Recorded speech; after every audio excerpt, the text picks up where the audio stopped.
প্রযুক্তিগতভাবে আমাদের আরও এটা ডেভেলপমেন্ট প্রয়োজন আছে কি না আপনার রেমিটেন্স বৃদ্ধির জন্য, বিশেষ করে যে পোশাক খাতে, এবং পাশাপাশি আপনাদের দৃষ্টিকোণ থেকে এখন যেই খাতে যেইভাবে রেমিটেন্সটা আমরা পাচ্ছি, এটাকে বৃদ্ধি করার জন্য, এটাকে আরও বেশি বৃদ্ধি করার জন্য কি কি পদক্ষেপ নেওয়া উচিত বলে আপনি মনে করেন? স্পেশালি যদি সরকারের পক্ষ থেকে মনে করেন, বা আপনাদের অনেকগুলো অ্যাসোসিয়েশন আছে, এজেন্সি আছে, তাদের পক্ষ থেকে কি কি পদক্ষেপ নেওয়া প্রয়োজন বলে আপনি মনে করেন? আচ্ছা, এখানে দুইটা কোশ্চেন আসছে। নাম্বার ওয়ান, প্রযুক্তিগতভাবে মেধাটাকে উন্নত করার জন্য কিন্তু একসময় শুধু বুটেক্সে টেক্সটাইল ইঞ্জিনিয়ার আসতো, যেটা সংখ্যায় খুবই স্বল্প। সেখানে হচ্ছে তারা স্পিনিং বা নিটিং ডাইংয়ে তাদের মেধাটাকে বেশি ব্যয় করতো। পরবর্তীতে একটা সময় থেকে আমরা গার্মেন্টস খাতেও চলে আসছি, যেটা মার্কেটিং মার্চেন্টাইজিং করছি, বায়ারদের কাছে আমরা রিপ্রেজেন্ট করছি দেশকে।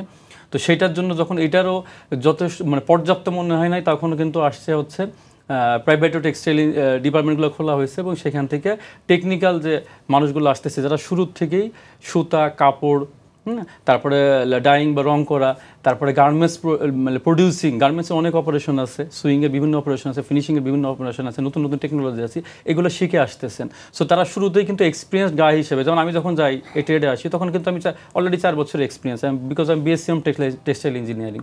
তো সেই ক্ষেত্রে তারা আগে জেনারেল লাইনের লোকজন এখানে আসতো, তো সেই ক্ষেত্রে কিন্তু তারা এখানে সার্ভ করতে পারবে। আর যদি টেকনিক্যালি আরও কিছু বলেন, আমি কথাটা কিছুটা আমার ফার্স্ট টপিক্সে বলে ফেলছি যে আমরা কটন বেসডে আমরা খুব স্ট্রং, চায়না কিন্তু হচ্ছে সিনথেটিকে স্ট্রং। সো কটনে আমাদেরকে বিট করতে হয় পাকিস্তান বা ইন্ডিয়াকে।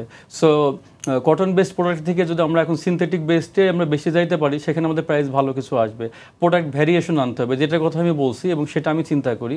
আমি বাইরের কাছে রিপ্রেজেন্ট, নতুন কোনো প্রোডাক্ট নিয়ে গেলে কিন্তু সেটা ইউনিকের দাম কিন্তু আপনি পাবেন। কিন্তু যখন আপনি বেসিক বা কোর প্রোডাক্ট নিয়ে যাবেন, তখন কিন্তু আপনার ওইটার সম্পর্কে মার্কেটে সবাই জানে। একটা টি শার্টের দাম কি আপনি নিজেও জানেন, আপনি যখন একটা টি শার্ট কিনতে যান মার্কেটে, তখন আপনার মুখস্থ দাম। কিন্তু যারা ইউনিক প্রোডাক্ট পাবেন, কিন্তু সেটার দামটা কিন্তু একটা বা দুইটা সিজন ওই প্রোডাক্টটা কিন্তু আমি খুব ভালোভাবে সেল করতে পারছি।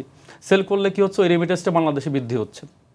সেকেন্ড যে বিষয়, গভর্নমেন্টের যে পদক্ষেপের কথা, গভর্নমেন্টের পদক্ষেপ বলতে দেখেন, নাওয়াডেজ দেখতে পাচ্ছি যে আমাদের বাংলাদেশে যে এন্টারপ্রেনারগুলো আছেন, তাদেরকে অবশ্যই শ্রদ্ধা এবং সম্মানে তাদের কোনো অংশে কমতি করব না, অবশ্য সর্বোচ্চটা দিয়ে বলতেছি, তারা জাতির জন্য চেষ্টা করে যাচ্ছেন, no doubt about it. As a employee we are trying as much as possible.